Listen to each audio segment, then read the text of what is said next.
नमस्कार, आप सभी का हार्दिक स्वागत है। मैं हूं आपका एस्ट्रो गुरु निकुंज। नवग्रह उपासना के अंदर आज हम दूसरे ग्रह चंद्र ग्रह की बात करेंगे। चंद्र की चांदनी मन को शांति प्रदान करती है। विश्व के अंदर 3 तीर्थंकर परमात्मा की दशम, पूनम, बेस्ता महीने के दिन हजारों लाखों लोग शंखेश्वर को दर्शन करने के लिए जाते हैं। वलसाड़ा के अंदर जो विमलनाथ भगवान, जिनकी महिमा अपरंपार है। और तीसरे नंबर के अंदर दिगंबर, आप कोई भी मंदिर देखेंगे तो जहाँ पर ज़्यादातर मूल नायक चंदा प्रभु जी, तो चंद्र प्रभु स्वामी जी भगवान का सेवक ये चंद्र ग्रह है। चंद्र ग्रह की उपासना से मन की शांति, आध्यात्मिक जीवन में प्रवेश, जिनको भी विदेश जाना है उन सभी के लिए चंद्र ग्रह की उपासना शास्त्रों में बताई गई है। चंद्र प्रभु स्वामी जी भगवान को सोमवार को आप सफ़ेद पुष्प चढ़ाते हो तो चंद्र ग्रह प्रसन्न बनता है। जिनका चंद्र वीक होता है, जिनको रात को नींद नहीं आती है, जिनको बहुत सारे विचार आते हैं, उन सभी लोगों को पूनम के दिन खीर खानी चाहिए। जिनको भी ट्रैवल की एजेंसी लेना है, जो भी महिला घर से भरत काम करती है, जिनको भी लिक्विड का बिजनेस है, उन सभी लोगों को चंद्र ग्रह की उपासना सर्वश्रेष्ठ मानी गई है। चंद्र प्रभु स्वामी जी भगवान को आप दूध का अभिषेक करते हो, परमात्मा के मंदिर में घी का आप दान करते हो, तो ये सभी आराधना से आपका चंद्र बलवान बनता है। जिनको भी विदेश जाना है उन सभी लोगों को भी चंद्र ग्रह की उपासना करनी सर्वश्रेष्ठ मानी गई है। जिनकी कुंडली में चंद्र दोषित हैं उनके लिए मैं कुछ आज सरल प्रयोग बता रहा हूँ। सबसे पहले आपके घर में जितने भी वडील जन हैं उनका आप चरण स्पर्श करते हो तो आपका चंद्र का दोष दूर हो जाता है। आपके घर के अंदर जो दादी है, जो नानी है, मासी है, वडील बहन है, माता है, उन सभी की सेवा से भी चंद्र ग्रह की कृपा आप सभी को प्राप्त होती है। जिनका और चंद्र वीक है उन सभी व्यक्ति को सोमवार को एकादशना करना चाहिए। मोती का स्टोन धारण करने से भी मन की प्रसन्नता प्राप्त होती है।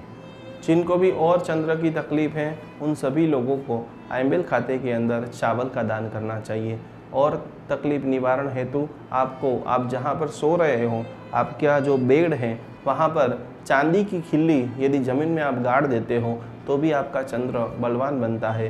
रात को आपको आराम से नींद आती है। ये सभी चंद्र के उपाय आप सब लोग करके जीवन में खूब प्रगति पाए, यही मंगल कामना। और चंद्र की आराधना के अंदर वनस्पति तंत्र में बताया गया है कि जो पानी से आप स्नान कर रहे हो उनके अंदर एक चांदी का टुकड़ा डाल करके यदि आप स्नान करते हो तो भी आपको मन की शांति प्राप्त होती है।